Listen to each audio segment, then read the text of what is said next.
Welcome back, you subscriber, to what will be part 2 out of 3 of the IS-7 tech tree line. Let's finally fucking go and continue this saga. The KV-1S is on another tier 5 tank because tier 5 is apparently so nice that you need to play 2 tanks on this tier to get to the IS-7. The S in KV stands for sport, and like any other Russian doing sports, it is on doping. When played correctly, you have the choice between a Russian guided derp gun or a professional long gun that can also be found on the KV-1. You sacrifice some belly armor in order to rush B quicker than the other tier 5.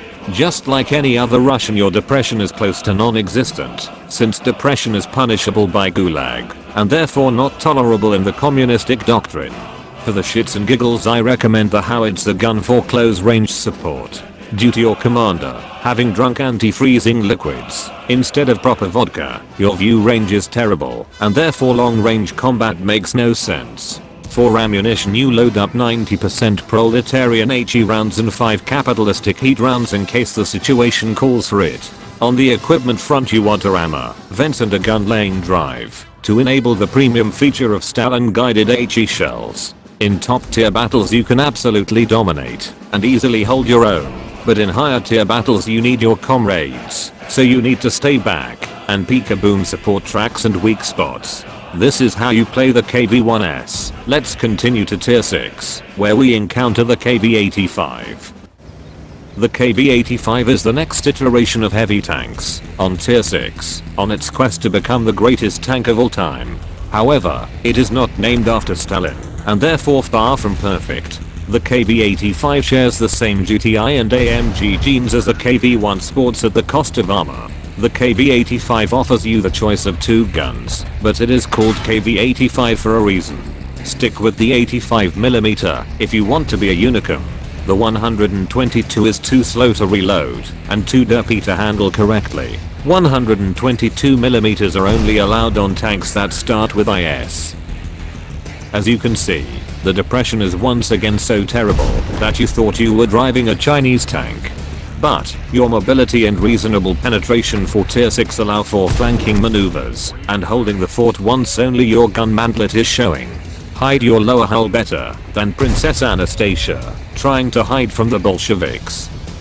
The ammunition you load is as follows. You select around 25 AP, around 10 APCR and some HE in case you can meme hit Rheinmetals or RT scum.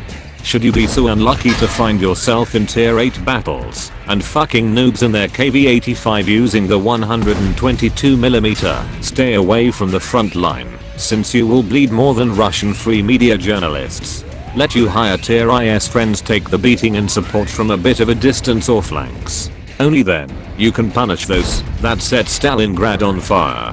However, do not rely too much on your accuracy, since your penetration is not good enough to hit weak spots reliably. In order to set up the KV-85 to its full potential, this is what you select for equipment: a rammer, vents and a gun laying drive.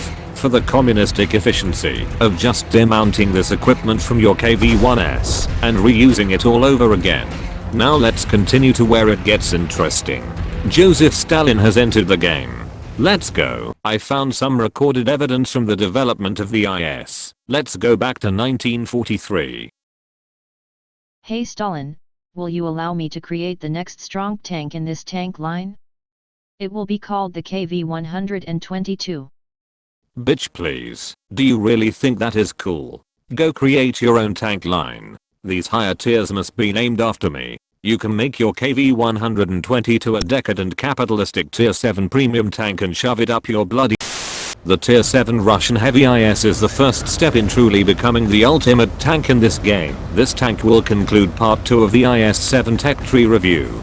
Let me show you its features. In true communist style, everything is equal, just like the KV-85. As an example, you again have decent mobility for a heavy, but one thing makes you more equal than others, the 122mm gun. Often enough I see plebs sporting the 100mm, but the 122 truly sets this tank apart and makes it a brawling meister. The 390 Alpha makes tigers cry for more alpha and dominance. But you have it, so bloody use it. Your accuracy, aim time, depression, and penetration are so bad that if you would write a letter about it to the home front, the commissars would censor it.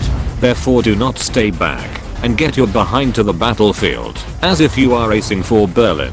Use the mobility and let the gun sing harder than the lol guy. In lower tier battles you can raffle stomp as attack leader, but try to cover your lower hull and do not allow shots in the engine, since it will burn harder than a Swedish forest fire. In bottom tier battles, you can support from mid-range and keep up using your mobility, but still dish out 390 punches that even hurt tier 9s. In order to be as effective as possible with your rather limited ammo loadout, this is what you select. You select 15 AP, 8 a PCR in case the Japanese try to take Manchuria again, and 5 HE4 for cystic premium tanks. Again, same on the equipment. Simple and stupid, same stuff, different day, 30 gold, or 1.1 million credits, to rammer, vents and a gun laying drive.